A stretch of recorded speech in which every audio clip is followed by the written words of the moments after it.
جیسا کہ مختلف احادیث اور روایات میں یہ نقل کیا گیا ہے کہ اس رات جو ہے وہ سارے سال کا رزق، دکھ، آسانی اور تقدیر کے فیصلے لکھے جاتے ہیں۔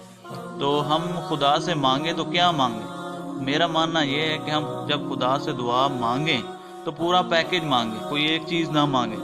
جیسے ہم نے رزق مانگنا ہے تو اس کے ساتھ پورے پیکج میں یہ بھی مانگ لیں کہ یہ رزق جو ہے وہ حلال کا ہو، اور یہ ایسا رزق ہو جو مجھے خدا کی راہ پر خرچ کرنے کی توفیق بھی ملے، اور ایسا رزق نہ ہو جو مجھے خدا سے دور کر دے، مجھے اپنوں سے دور کر دے۔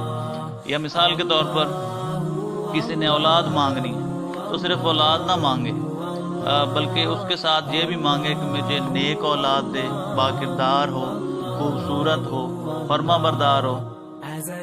یا کسی نے اپنی عمر درازی، زندگی لمبی ہونے کی دعا مانگنی ہے تو ساتھ یہ بھی مانگ لے کہ یہ زندگی جو ہے وہ دکھوں، مصیبتوں اور پریشانیوں سے پاک ہو، اور ایسی زندگی ہو جس میں میں دوسروں کے کام آ سکوں، ایسی زندگی ہو نہ ہو جس میں میں اپنوں سے دور ہو جاؤں۔